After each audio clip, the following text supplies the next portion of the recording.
My name is Bill Burton. I'm here with Nancy Helm at our home in Lancaster, Pennsylvania, to interview Nancy for the History Project of Central Pennsylvania. The date is January 16th, 2016. Nancy, do I have your permission to videotape you and interview for the History Project? Yes, you do, Bill. At the end of the interview, I've got a consent form I'll have you sign Okay. that we can use this interview for the History Project, for publication and for other sources. So let's get started. All right. Nancy, let's talk about you, where you're from, your family, where you were born. I am from Lancaster. I was born here, raised in this very house. Really? Yes. Yes. Yep. Been here forever. So let's talk about your family, your mother, your father. Do you have any siblings? Yeah, I have a brother and a sister. My father passed this April to be 3 years, and that's why I'm back living here. Oh. So she can stay in her house. Well, that's good. Yeah. Yeah. So you grew up in Lancaster? I did. You went to school here? I did. I went to Manheim Township. Graduated in '81, many moons ago. Yeah. Yeah. What about college? No, not so much. I started working at Donnelly Printing pretty much right out of high school. Worked there until I got hurt and couldn't do the job anymore. And then did odd jobs for quite a while, and then actually got a salon with my partner, a hair salon, and then went to hair school. Kind of put the cart before the horse there, Right. but you know. And shortly into that, I then opened my bookstore, which the two were catty corner from each other downtown Lancaster. Well, before we get into that, let's stay back with Okay. your early life. Did you have a strong religious background, or was that a central to your life growing up? No, not really. We had gone to church when I was quite small, but I want to say probably 5 or 6 we stopped going. So no, I mean I had a few religious friends, but that was about it. So religion really wasn't a big factor in your life. No. Right. No, I've gone to different churches throughout the years. I just never found anything that was a fit. Right. So, But you stayed mostly in Lancaster. for the most part, I did end up ultimately, but I think you want to keep that down the road. Yeah. But in your early life, you know. In my early life, Right. yes, I was always in Lancaster. So did you? You mentioned you had a partner. So did early on, and did you know that you were gay or lesbian? Oh, I knew when I was 6 years old. Really? I didn't know what it was, or I knew I was different from everybody else around me. But I didn't understand it, but I knew I had a crush on the gym teacher. Right. You know, yeah, I couldn't make head nor tails of it at the time because, of course, you didn't hear about it, ever. You know, you thought you were the only one.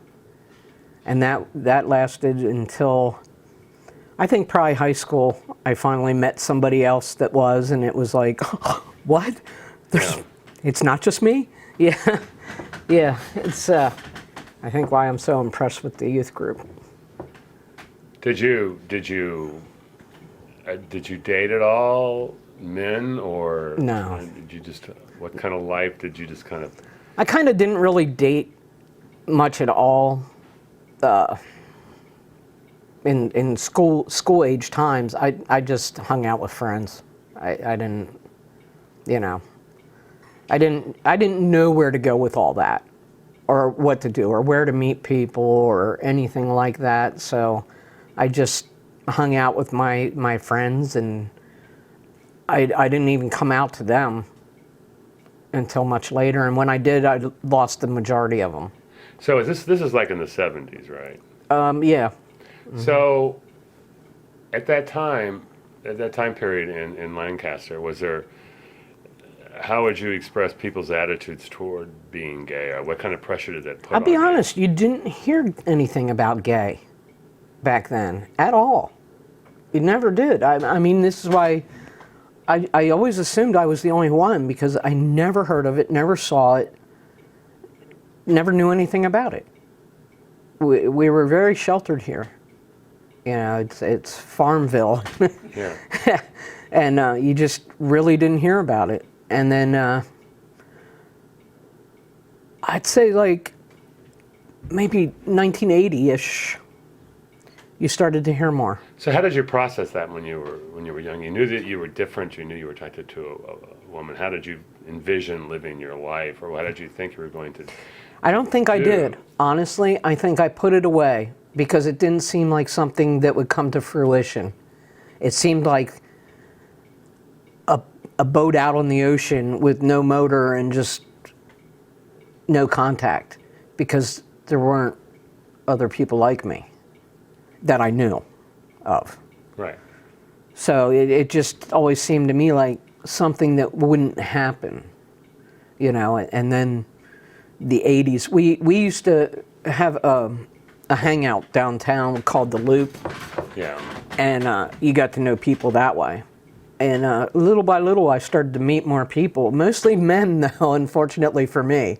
Right. But at least I had something, you know, realizing, okay, there is a community here. And that just grew and grew and grew. In the early 80s, it was just amazing. It was like everybody came out of the woodwork. And all of a sudden, there was tremendous acceptance.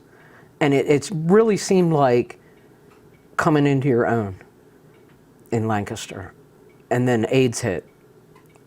And suddenly, everything reverted. So how big was the community back then, would you say? I mean, before It was fairly large. well, take me back to your process when you suddenly realized you were gay. So then what were the steps? What happened to when you realized that you were gay, that you were lesbian? Well, What happened next? it was very funny. I found out that one of my cousins was. Yeah. And started hanging out with her and all her friends. And this is before I came out to anybody. And the one girl said, "You're gay." And I was like, "No, I'm not." You know, of course, right away, defense mechanisms up. And I kind of just backed off of that situation because I wasn't ready for that and to be called out like that. Right. And it really freaked me out. And I came home and I just was like, whoa, what just happened here? You Right. know, like, why did I do that? Why didn't I just say, yeah, and, you know, I was so disappointed in myself, really. And, you know, the next weekend I went back down and I was like, okay, yeah. And they were like, okay, well, let us introduce you to the world. And that's exactly how it went. I met people through people, and it just, I was blown away by the size of the community in Lancaster. I really was, because here all this time, it was all around me, Yeah. but I couldn't see it. How old were you then? Oh, well, I was about 20. Yeah, because I still wasn't able to go in the bar. So Yes. I was 20, going very soon to be 21. Yeah. So then, what happened next? Did you meet somebody, or did you just kind of? I did. I started hanging out with a couple people I met at the Sundown Lounge, which was the lesbian bar. And I met somebody there and fell head over heels, and she was involved with somebody else. So, again, ended up just hanging out with friends, and I held out and waited for her to be available. And we got together. We ended up with a salon, you know, and she ended up straight. So, yeah, it didn't work out too well. That sometimes happens. Yeah, yeah. Well, it's there's a lot more to that story, but we're not here for that. Only if it deals with you.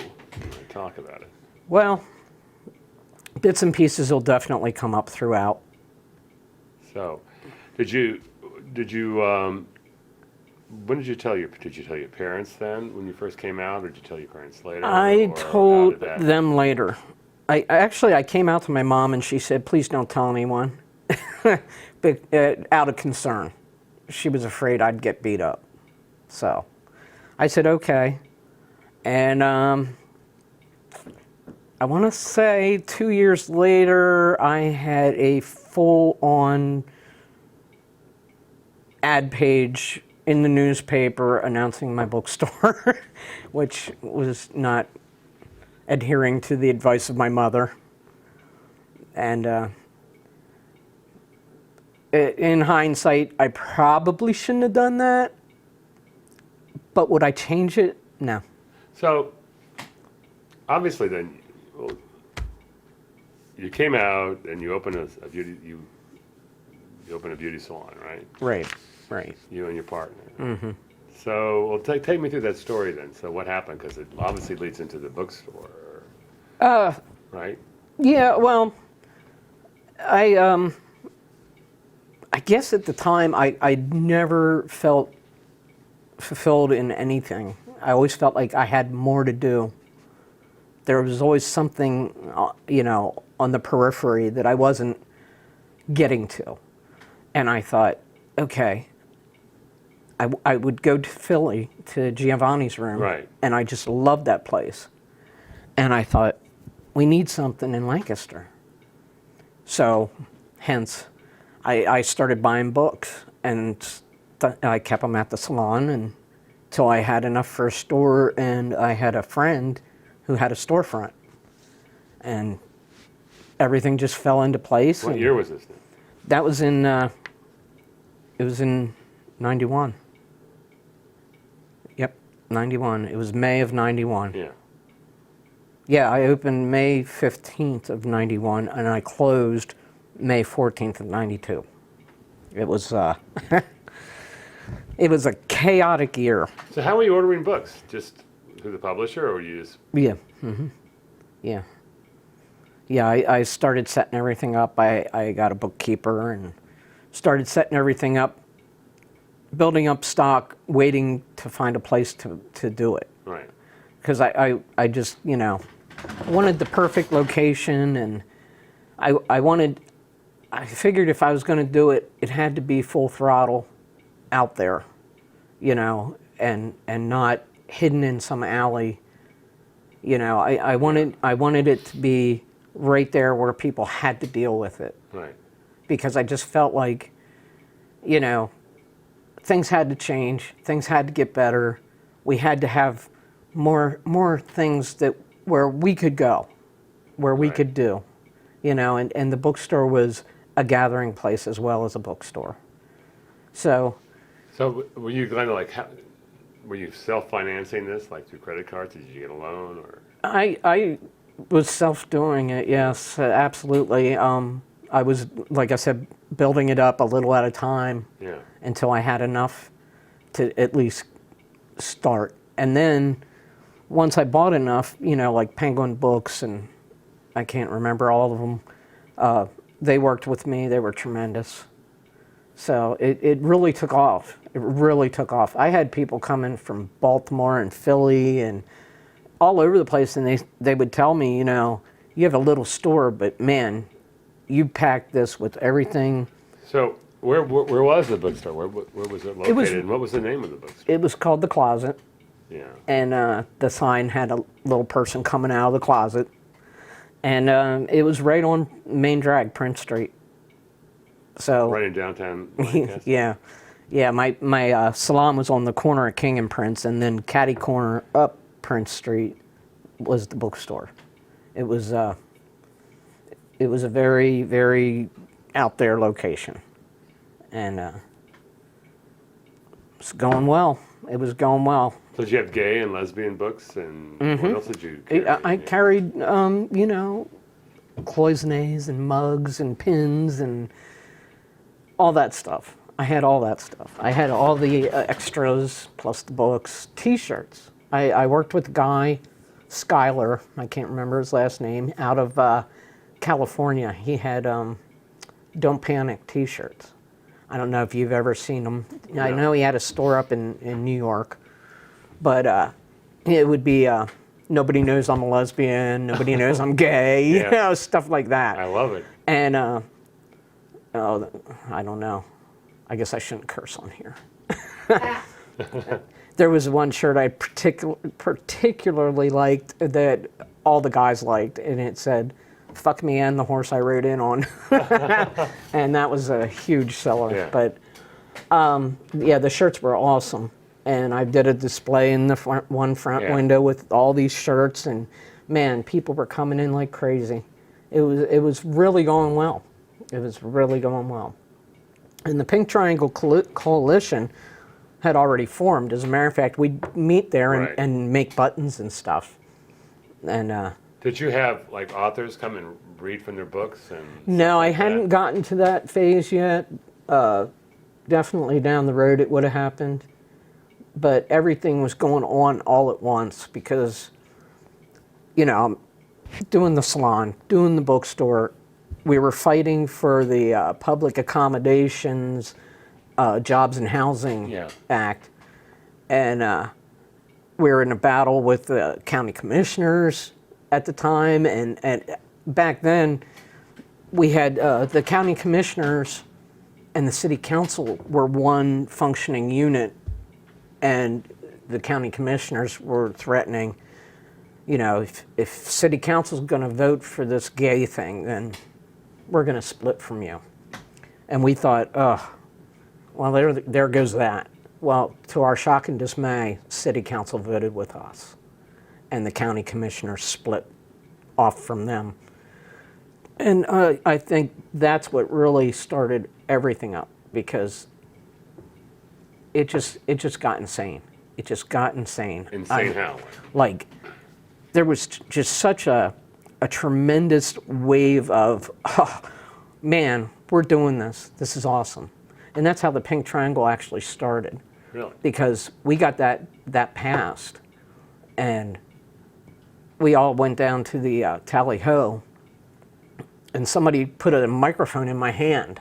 To this day, I have no clue who did that, when they did it, how they did it. Yeah. I just, all of a sudden, I was like, yeah, why not? And I said, man, we got to keep this going.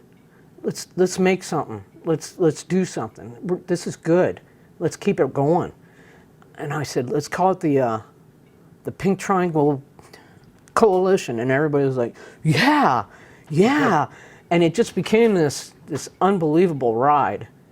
It was just amazing. I mean, suddenly you were a community leader, activist. Yeah, kind of. Somebody put a microphone in my hand. What can I say beyond Yeah. that? And back then, there weren't a lot of people that wanted to be on camera.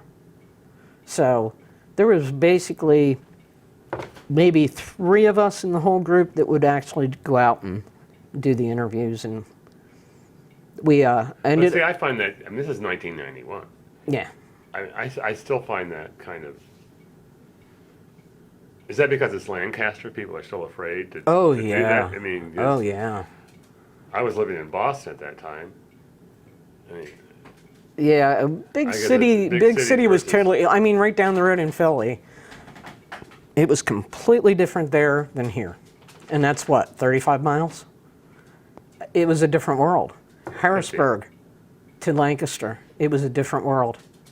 Here, it was, you know, people were still very. As a matter of fact, I was in Rehoboth, and a girl walked up and said, "Are you the girl that opened that bookstore in Lancaster?" And I said, "Yeah, I am." And she said, "Well, I'm going to tell you right now, I'll never go in your damn bookstore. You put it on Prince Street." I said, "Well, that would be your issue, wouldn't it?" And, you know, it just, people were either on my side or not. oh, so people were afraid to walk into your bookstore on Prince Street because that would identify them as gay. Exactly. Exactly. And I said, I think you're missing the whole point or premise of the closet. You know, the point is to come out of it. The point is, if every one of you would turn around and say to everybody in your family that you're gay, and they had to deal with it, it would be a better world because everybody would know somebody. And then they'd have to deal with it. And, well, she wasn't having any of that, but there's not a lot you can do. You know, I mean, you can talk till you're blue in the face. Some people are just never going to, you know, be honest about who they are. I'm sitting here with my mouth open because I'm sorry. I know because it's 1991, and this is Lancaster, and people are afraid to walk in your bookstore. Yeah, yeah. Well, and Well, look, there's a bookstore in Boston in 1991 called "We Think the World of You" because I'm really he opened at the same time you did on a major thoroughfare in the South End in Boston. Of course, that's a gay enclave. right. People are walking in all over the place, Yeah. and you're experiencing the polar opposite. I mean, explain to me the culture. There was a Where does this culture. culture come from in Lancaster? There was such a fear of being out and about here at the time. And it wasn't unfounded. I mean, you could feel, you know, it was nothing to be walking down the road and have, you know, the "you fucking dyke" or whatever thrown at you. Did that happen to you? Oh yeah, many times, many times. Which, you know, whatever. that didn't really, that never bothered me. Really? No, I thought, you know, the more I would be out there, the better it was, and the better it would be, and the more I got to know people, and, you know, when I look at Lancaster now versus then, it's amazing. It's amazing. Almost all my friends are straight now. Every single one. And every single one of them accepts me for who I am.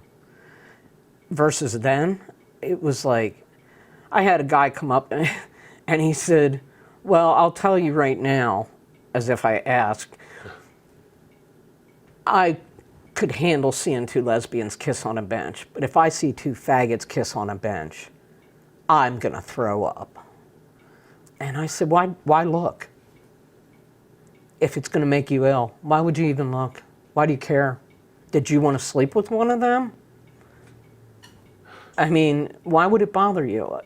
Unless you had some kind of feeling inside you that you're uncertain about, I don't see why you're even concerned. Right. Well, of course, he just walked away at that point because I hit a nerve. Right. But, That's you know. dynamic. So, continue back to Stop 1 minute. I'd like you to move over here a bit, me. like come closer to me. That's good. That's good. Why are you getting me in here? We're just getting more of her face now, Okay. and it's good. like Going it's well. like I'm No, coming it's out. going well. It's going well. All right. So let's go back to the bookstore again. Back to 91 at the height and stuff like that. Continue with what happened. Well, everything was great.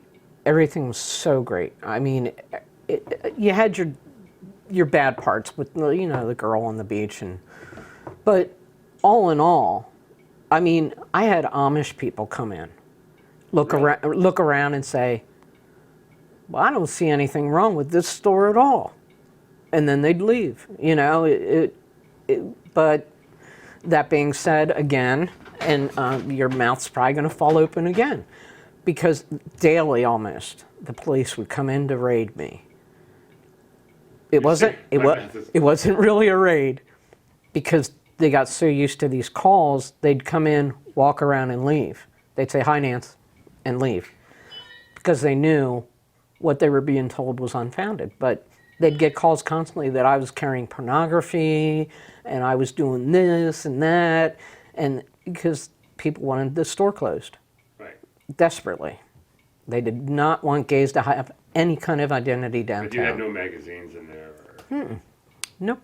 No, I had no all magazines, no DVDs, no... nothing like that. Nothing like that whatsoever. So, the first time they came in, they checked everything. After that, they were like, "Pff, no big deal. Just come in, look around, leave." But people had this need to just harass to no end. I would love to know who it was making the phone calls, but you know, Hakuna Matata, it's just never going to happen. But you know, it was a time of unbelievable acceptance, yet turmoil, hate and discontent. I mean, you didn't know what emotion was going to hit you next at the time. It just felt like, depending on which way you turned, was what you were going to get. It was insane. Was the store, you don't have to answer this, but was the store more successful than the salon revenue-wise? How was it producing? Had the bookstore not been blown up, I probably would have got out of the hair salon. It was doing that well. It would have been huge. It would have been huge. But I had to let it go. So what happened? Well, it was after we had the law passed and we started to really move forward, and we were really making an impression. And yeah, I had one interview after another. Interview through the local papers, or It was all over. It was all over. I did interviews with people from different states. You know, everybody was hearing about this movement in Lancaster, you know, and they wanted to know more. So I think all told, I ended up doing like 300 interviews, you know, not before the bombings. After the bombings was the majority, but there were some before. And some were in the local paper. The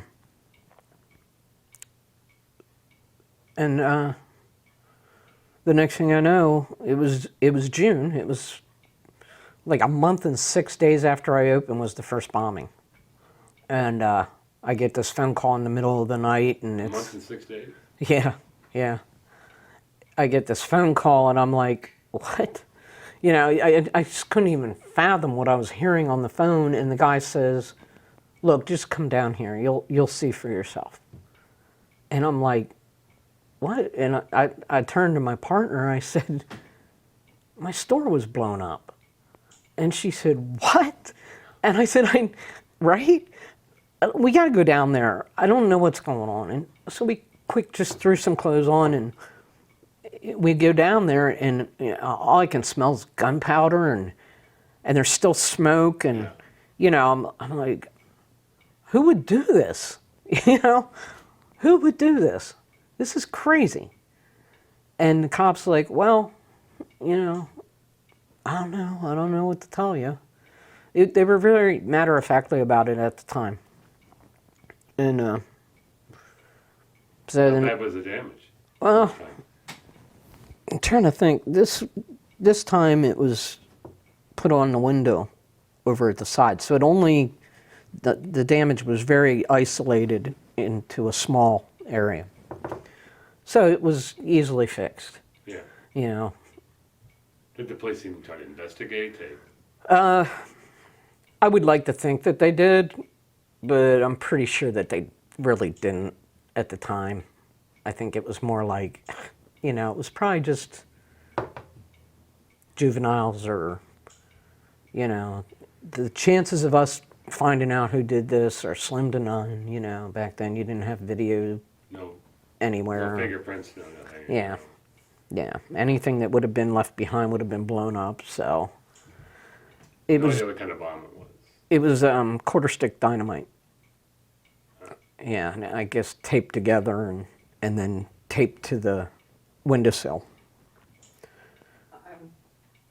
What did people say on the phone calls? On the phone call?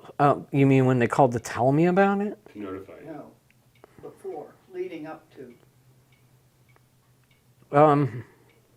Did they threaten you, or? No, I didn't actually get threatened until after the first bombing. My partner and I broke up, and you know, I don't know if it was all this going on, or Was there newspaper coverage after the first bombing? Any Yeah, Lancaster local coverage, not gay coverage? there was Harrisburg and Lancaster. Maybe York. I'm not sure. I know I can see Channel 27 and Channel 8. I think Channel 21 might have been there too, which is, When you went down to investigate?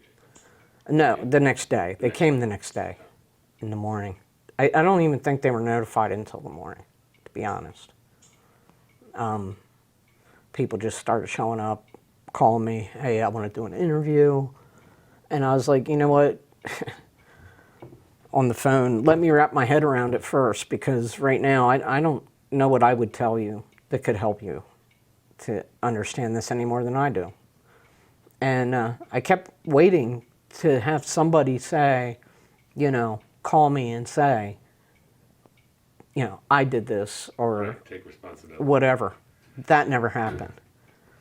So, cleaned it up, moved on, more determined than ever, and just kept fighting the good fight, trying to, you know, get things copacetic in Lancaster for everybody. And again, everything started going great. I had even more business because everybody was like, man, I had to come see what the big Right. deal was, you know. You're just a bookstore. What's the big deal? I said, it's small-minded individuals. That's what it is. You know, a lot of people are not willing to accept us, period. And they're going to have to, because we're not going anywhere. Right. And then the KKK started crap. When was this then? That was also in '91, and that would have been, After the first bombing. yeah, I want to say it was July. And what did they start doing? Well, they came to town. I was told to leave town. The police told me, leave town. Do not open your bookstore that day. Go away. Do not be here. If you stay, you could be arrested. For what? You tell me, we'll both know. At any rate. So a couple friends said, you know what, let's just go to the beach. Let's just go to the beach. Just come on. You don't need to go to jail over this stupid crap. And so that's what we did. But I had a couple friends video, you know, as a matter of fact, if I can find the video, I'll make sure you get it. All right. It's very interesting. It's a video of the KKK. Yeah, and after they came to town, I actually ended up going on Channel 8. They had a show that would come on at, I think, 12:30. It was called Live, and it was myself and Tom Kiefer, who was also a member of the Pink Triangle, against Charlie Juba, who was the Grand Poobah, or whatever they call that, of the KKK. And, man, we just made the biggest ass out of him on that, because, you know how they work. They look for the lower-minded end of the species, and he was an idiot. Well, what were they doing? Were they protesting? What were the KKK doing exactly? They were protesting gays in Lancaster and the fact that Lancaster was accepting gays, which they weren't, but that was their reasoning to come to town. Were they holding rallies, protests, or were they? It was a march. It was a march through Lancaster. They wanted to come by the bookstore, but they wouldn't allow that. They made a march. I want to say they got to march on like Queen Street and Lemon Street, but they wouldn't let them get anywhere near the bookstore or that area. Were they in their hoods and Yeah. robes? Yeah, and I think there was one arrest for somebody having a shotgun. You know, there was shortly thereafter that there was a drive-by shooting, but they shot the building across the street instead of mine. So you know, it was nonstop idiocy. I started dating somebody. They lived in Lebanon. They would try to follow me. Like I would see them following me up that way, and then KKK? yeah, and I would see them pull off, and they would sit there and wait for me to come back down. How many of them? It would just be a couple people in a car, and there was probably 5 different cars. They wanted to burn a cross in my yard, you know, that kind of thing. And I knew the area much better than they did, so I was able to lose them every time. But why did they single you out? Because you were this because bookstore I owner? was the bookstore owner, I was the target. I was the easy target. I was the person that was out there that they could focus on. You know, there was more than one gunshot attempt. Were you the only lesbian that they were following? Yeah. Did you report this to the police? Oh, yeah. And what the police did?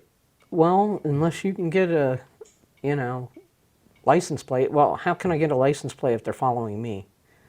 You know, I'm giving you a description of the car. I'm telling you this happens all the time.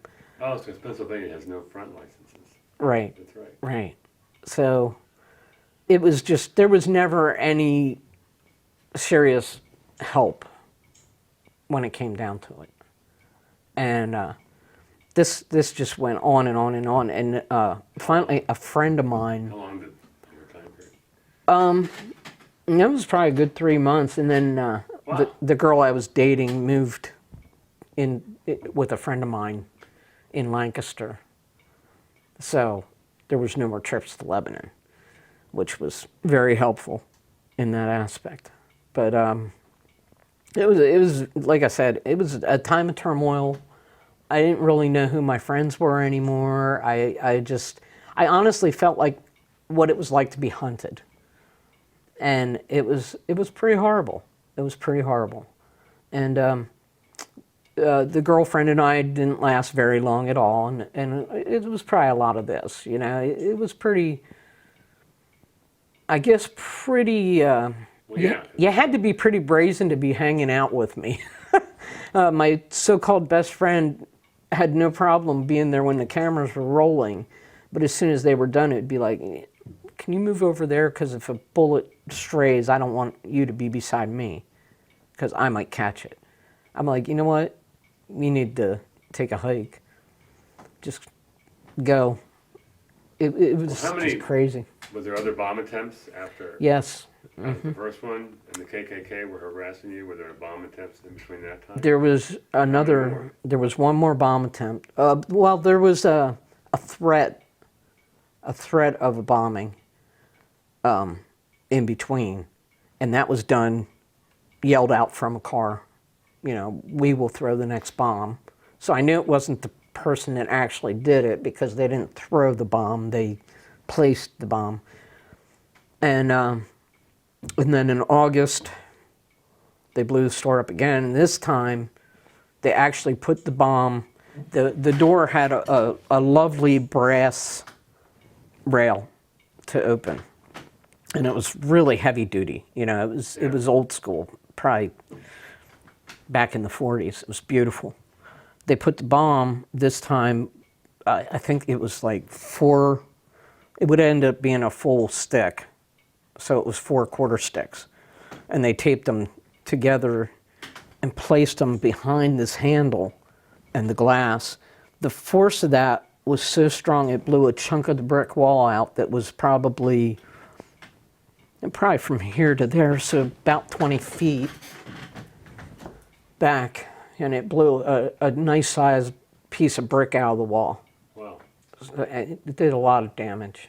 I had an old candy case from way back when that I had a lot of my display in, and the glass shards scratched the entire front of it. It was like a sunburst, you know. My flag was burned up. My gay flag that hung in the window was burned up, and they hung it. As a matter of fact, there was a Unity Festival the same time as the KKK March. A what festival? A Unity Festival, Oh, yeah.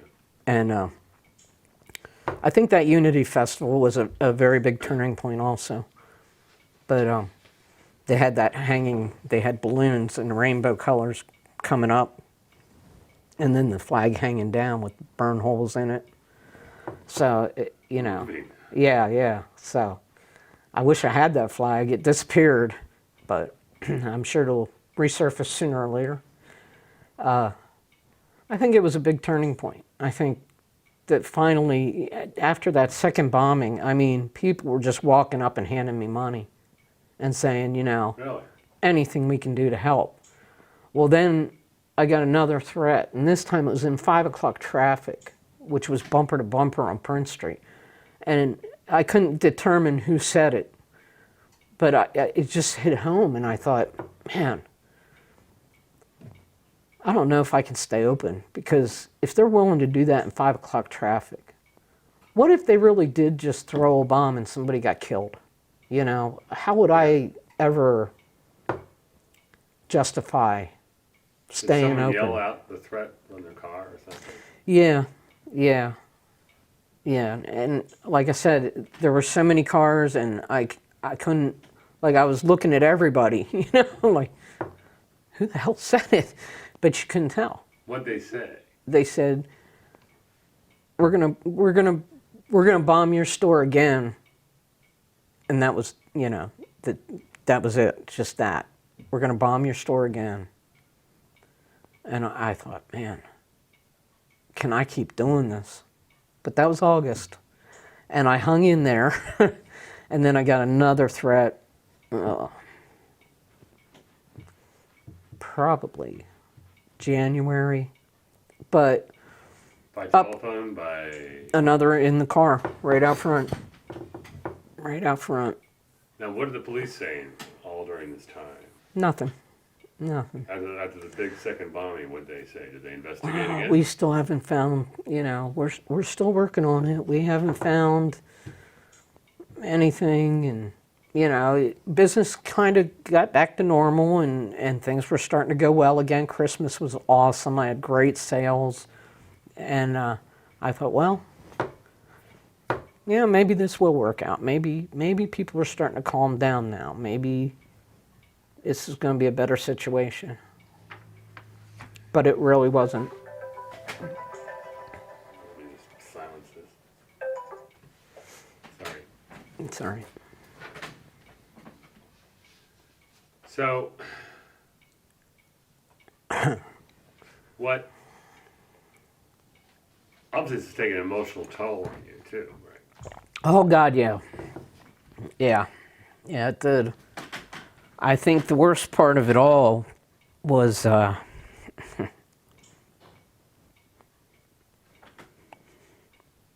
just never knowing what was going to happen next, or when, or how, who was going to pay a price. You know, I didn't really care about me, but the thought of somebody getting hurt because of me, Your customers and your... yeah. Yeah, I had a really good customer base. I really did. They were great.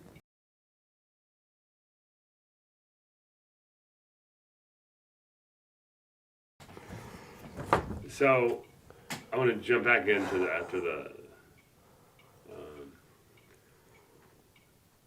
second bombing,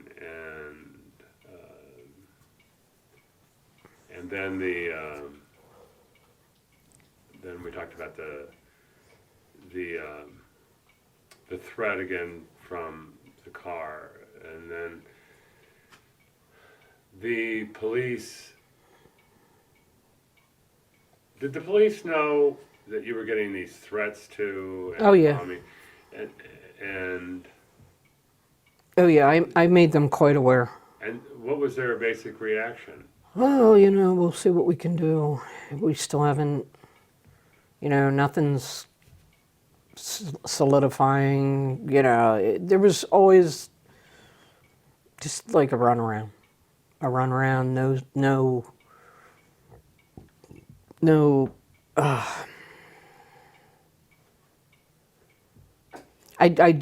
I felt like they weren't even trying.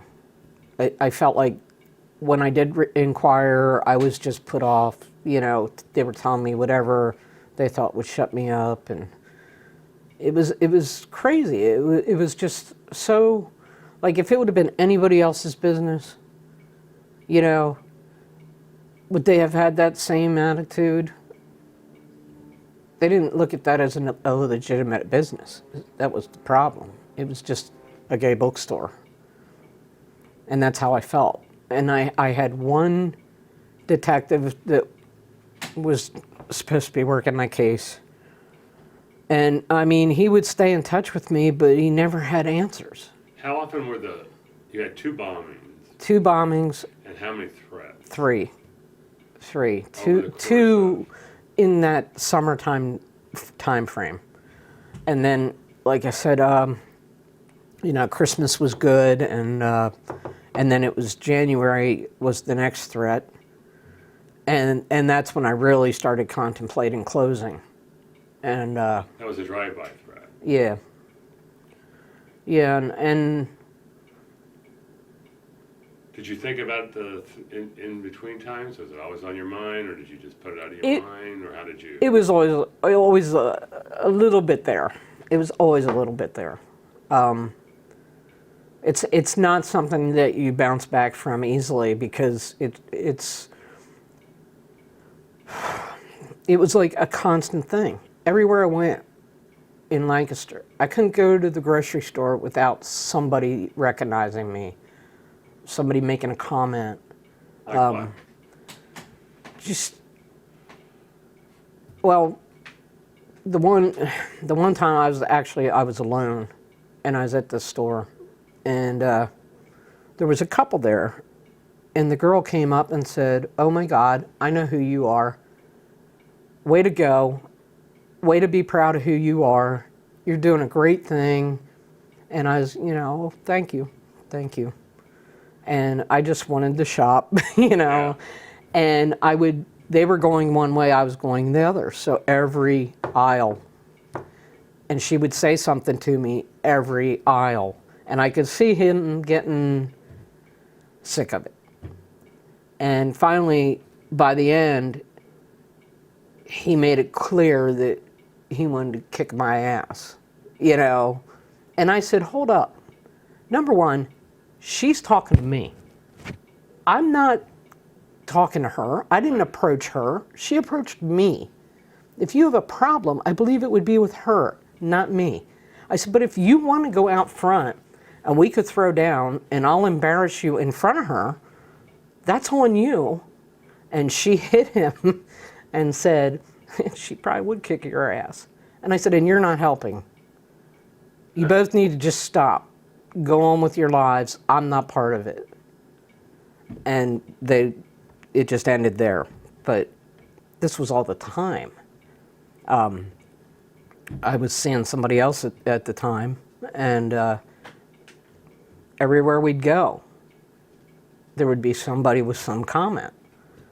Oh, there's that fucking dyke. No, it was always negative. There was once in a blue moon there'd be a positive, but the majority of it was just hate and discontent. Then. Yeah, I'm a celebrity. So you're a celebrity because of the bookstore and the bombings, and then you're known as this lesbian about town. Right. That. Now, see, if they would have approached me with that, I would have been okay. But it was never, oh, look, it's the lesbian about town. It was always, there's that fucking dyke. That was the part that there was always a feeling of being threatened at all turns. It was always a heavy-weighted comment that could have led to something else. It was never...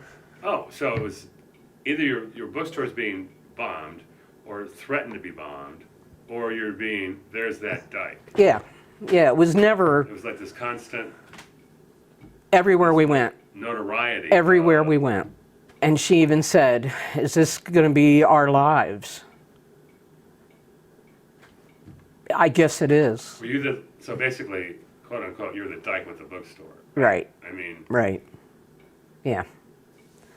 Yeah. I'm the loudmouth dyke with the bookstore. Yeah. I am the loudmouth dyke because I'm not going to be held down, But do you think it all started with the passage of the ordinance? Yes, absolutely. Do you think that was the beginning of it? I think that was the beginning of it because it was like, oh, look at you guys thinking that you have rights.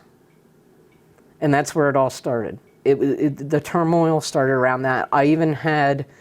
We went to a local fair, and one of those county commissioners, as we're standing at a stand, I mean literally at the stand, walks in front of us and shoves me backwards, right there out in public.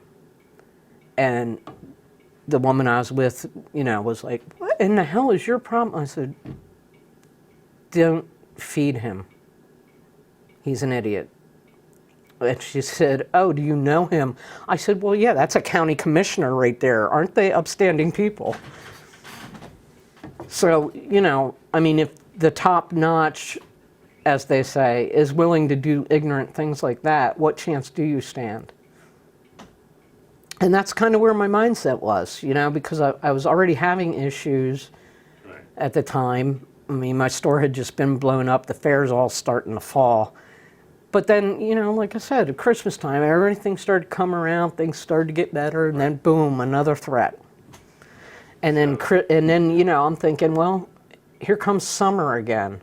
What am I going to have to deal with this year? Who's going to get hurt this year? What's going to happen? And the police were kind of more or less saying, we're not getting any resolution here. We're not getting results. We're not finding anything.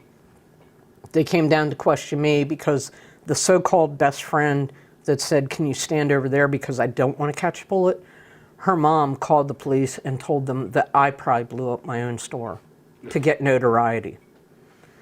So it was like, oh my God, everywhere I turned, it just felt like something was coming at me at all turns. So I was really kicking around the closing it down thing.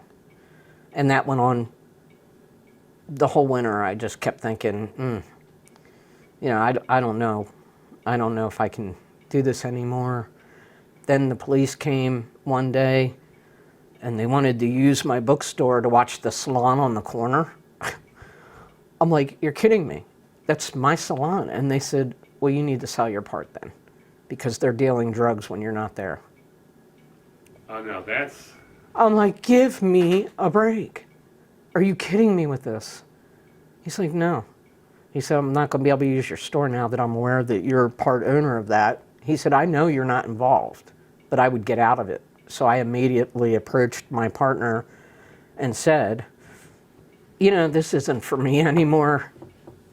I want to sell you my half, and I sold it to her super cheap to get it done and over with quick. Yeah. Because I didn't want to go down with that ship. So yeah, it was just, like I said, it was a time of turmoil from all angles.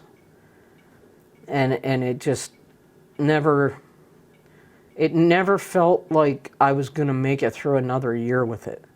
Yeah.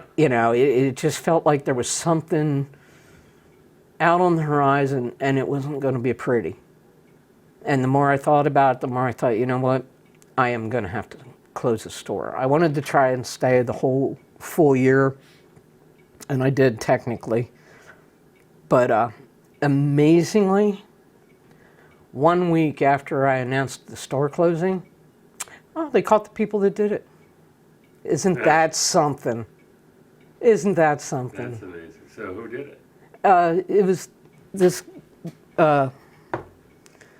this guy, his girlfriend, and they got 3 young guys to actually place the bombs. But here, this guy had an entire garage full of these explosives. And God knows what was coming. They said if that garage would have blown up, it would have taken that whole block out. There was that much in there. And did they ever discover why he was targeting you? Well, Did he ever confess? he ended up doing federal time. For this? Yeah. I think he only did like a year. But I was sequestered from the courtroom, but my mother and my friend were in there. And he claimed that he was forced into homosexual acts as a child, and that's why he did it. I happen to know his cousin, and his cousin said, none of that's true. So, you tell me. I don't know. I don't know what the answer is. I've never. Sounds like a latent homosexual to me. Yeah. Fighting off. Well. I don't know. I don't know the man. And they're. Yeah. Interview him, but Well, he did some things after he got out of jail that. Well, I guess it's not really my place to speak of on tape. But I would say maybe not latent homosexuality as much as pedophilia. And I think that in his mind, maybe he was, I don't know, maybe he was fighting that at the time. Maybe, I don't know. I don't know why anybody does anything they do, to be honest. But it's a sad state of affairs that other people have to pay for them to justify who they are or who they aren't, or because I really think it would have went somewhere. It really would have went somewhere, and it really would have been a good thing. And Lancaster is a much better place now than it was. It really is. The acceptance of everybody has just been amazing. I mean, I left the area for 6 years because I felt I had to, so I could just be forgotten. And here I am, being videotaped. So after you close this, then what happened? Well, after I closed it, not a whole lot happened. I just tried to blend at that point. I just wanted to forget all of it. I just wanted to walk away. I was so angry at the time, because how could it be that there was no, we can't find anything that is going to help us catch these people, blah, blah, blah, all this lip service. And then exactly 1 week after I closed the store, oh, got them. Really? How could that be? Because had I known that they were on the cusp of catching these people, I certainly would not have closed my store. You know, I would have stayed. But I felt like these people are out there. They have no clue who they are. Summer's coming. More people out and about. You know, I just couldn't justify staying open. But, you know, then afterwards, it was the turmoil of having to go to court for all these court cases. You know, I had to go testify in his trial and then be removed. I had to testify against a woman. And, man, I never wanted to hit somebody more in my life than I did that day in that courtroom. Yeah. Because she sat there with this smirk on her face that just, I wanted to knock her teeth down her throat. And then to find out that down the road she ended up with a woman. Really? Really? So basically... Did she punish at all? Did she get any time? No, because she had 5 children.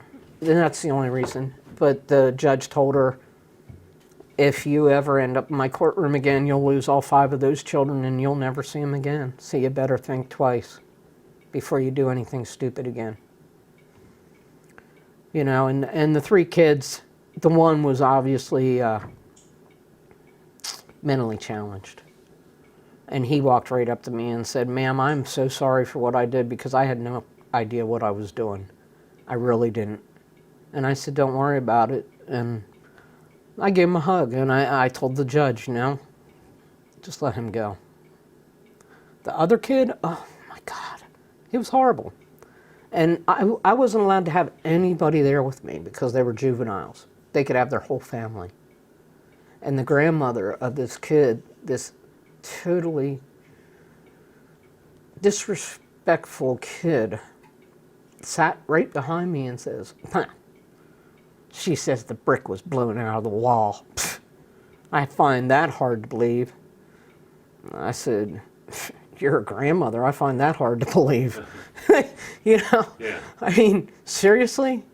Your kid, your grandchild, committed a crime. And that's the crap you're going to sit there and say? Quality people, all the way around.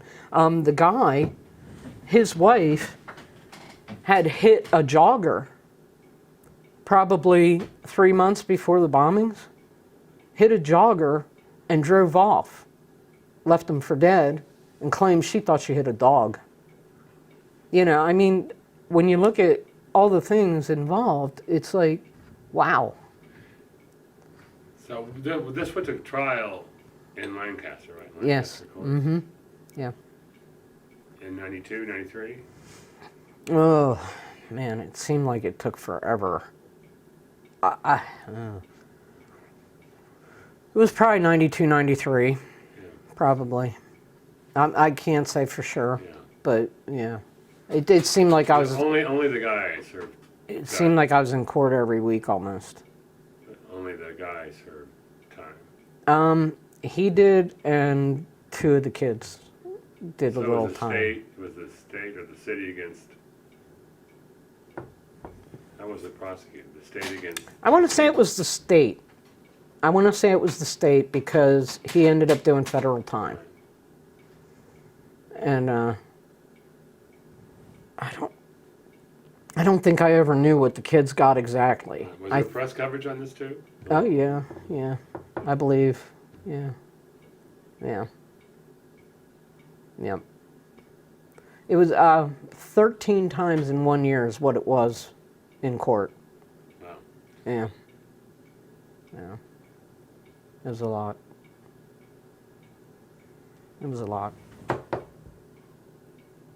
So when this is over, then what did you do then? Was that when you? That's when I was trying to blend and trying to just, just get along and try to move on is what I was trying to do. And I couldn't do it. I couldn't do it because everywhere I went, there was somebody. I got a job working at a pizza shop, and I was actually really happy there. And I made really good money because I cooked and delivered. Yeah. And I was actually making money hand over fist. This guy paid really well. Yeah. And I was happy as could be, and I was working in there, and it was like 4 years later, and I was actually starting to feel like, hey, maybe this is all going to end. Maybe it's going to be okay. And this girl walks in, and she's sitting there, and I think I was like taking an order on the phone or something, and she kept looking over, and I thought, what's her deal? And all of a sudden, she stood up and said, I know who you are. I know who you are. And she walked out, left her food. And I thought, oh crap, where's this going? I don't want to bring anything on this guy who's been really good to me. Yeah. So I quick ran in the back and I told him what had just happened. And he said, well, I know who she is. She comes in here all the time. So if anything happens, don't worry about it, because I'll know who was responsible. And I'm like, yeah, but I don't want to bring that on you, Yeah. I said, how about for now and I just work in the back and nobody gets to see me? And he said, you know what? That's fine. We'll do that. And that's what I did. I just cooked. That's it. I didn't go out and deliver anymore. And, it just, and I thought, this is crazy, man. Am I going to have to live this life forever? And I got with a woman that was a truck driver, and I started riding with her, and we were going cross country, and we found some land in Tennessee, dirt cheap, and we bought it, and ultimately ended up moving down there. And I was down there for 6 years. When I came back, it was tremendous. Nobody knew me anymore. Yeah. It was gold. I was like, this is fantastic. Yeah. Nobody knows who I am anymore. It was amazing. It was amazing, the difference So in when did you life. come back? I came back in 2006. Yeah. So you were gone from 2000 to 2000. Yeah. Yeah, and it was so ironic. As badly as I was treated here, when we moved down there, we were talking to different people about housing.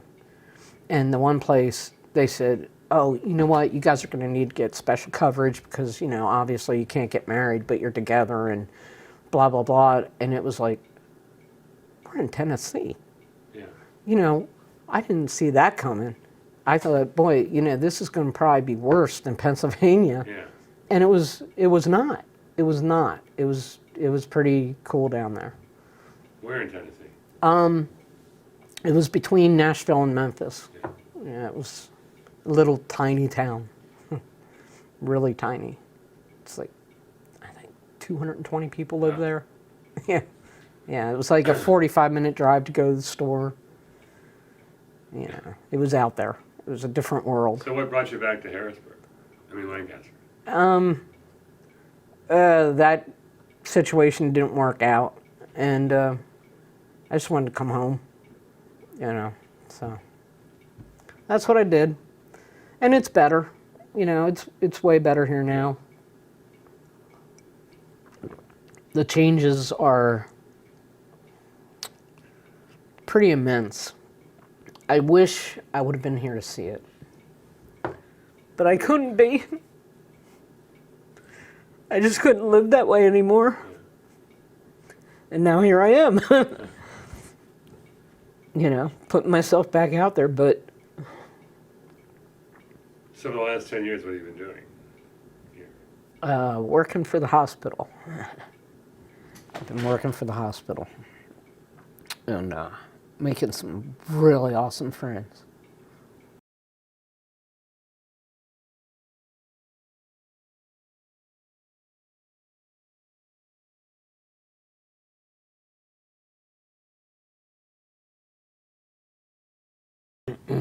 I was going to finish up on a couple things, but you're working at a hospital now. Making Yes. some great friends, you said. Yep. Yeah. Yeah, I have a really, really great group of people around me, and no matter what happens, I can turn to them. They're understanding, accepting, and like I said, almost all my friends are straight people. And to me, that's mind-blowing because that wouldn't have happened in '91. You know, it's I'd say 90% of the people that I consider friends are straight. And me being gay is not even a topic of discussion. As a matter of fact, when anything about gay comes up, they'll be like, Maud, I don't know. Nancy? Yeah. Help us out here. You know, at my job, you know, everybody knows at my job too. And one day in particular, I was sitting there talking to this guy. He was waiting for a patient to come out. And the guy behind the counter, all I could see was from here up. And we started talking about TV. And I said, yeah, all these channels and nothing's on. And he said, well, you can't change channel without seeing a homosexual. And I just immediately went, yep, they're everywhere. And the guy behind the counter is just dying. He's like, how'd you do that with such a straight face? I said, that's nothing. That is nothing. And you have no idea how bad it can be. I can take him and his, you know. But that's a different world. That's actually a place between Lancaster and Philly where that happened. And it's almost like going back to '91, being there. Yeah. It's the stuff you see and hear, and yeah, whether it be against a black person or a gay person or whatever, it's a very prejudiced area. So, Yeah. still work to be done. Still has work to be done. So,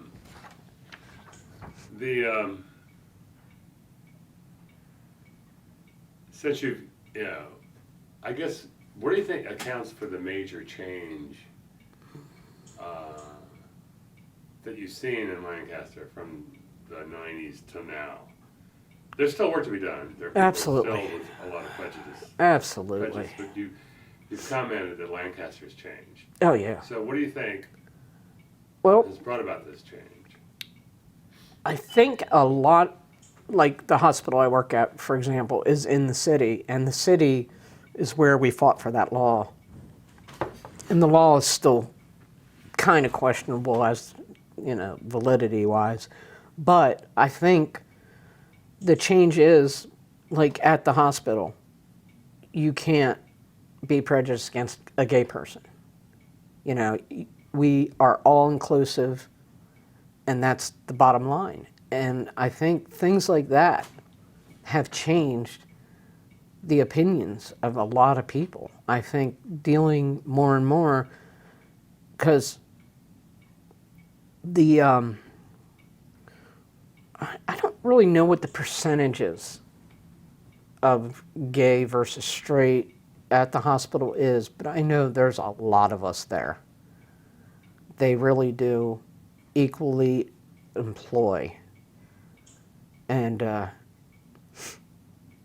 I think that's made a huge difference because people are having to deal with people and they find that they like the people and then they find out they're gay and it's like, oh, wow, you know what? You're not bad after all. All these things that I've been taught are crap. You guys are just people too. And I can't tell you how many times I've had people say, oh my God, your relationships are just like ours. Well, yeah, what'd you think? Yeah, we fight just like you guys do. Yeah. We have arguments over dumb stuff too. It's never different. It's always the same. The only thing is who we sleep with. And if you're not in my bedroom, I don't think it should matter. So, there's a lot more open-mindedness than there used to be. I mean, you just didn't see that back in 91. And now it's like, wow. Totally different. No, I think it's the sameness issue, and I think it's the bravery of people like you that have come out back in those days in the 80s and the 90s that forged. That's why your story's so important, Nancy. I guess. That I you're guess, one of those trailblazers that made those steps, that blaze that trail. That's why these things need to be told.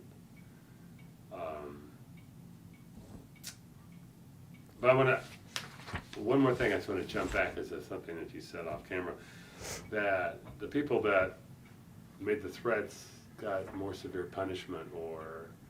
Just one of the threats. It just so happened that threat, I don't know if, they were driving by and pulled into a turn lane or something. I can't remember exactly how it went down with that one in particular, but I was able to get the license plate number. Ah. And somebody else witnessed it, I believe. So it was followed up on, and it was kids, and they had a parent's car, but they were over 18. And I know they got a fairly severe punishment. I don't remember what it was, but... Through the courts. Mm-hmm. Yeah. Interesting to look into. Yeah. So,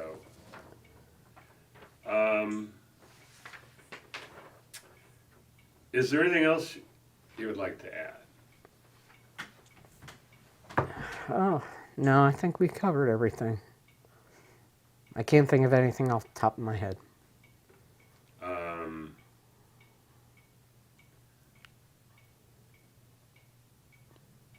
Well, I think we've covered a lot of important ground here. And I want to thank you for sharing your story and being so open about it. And I think that I'm going to thank you on behalf of the History Project. It will be used, and people are going to read your story. I'm glad. So, I want to thank you, Nancy. Thank you. All right.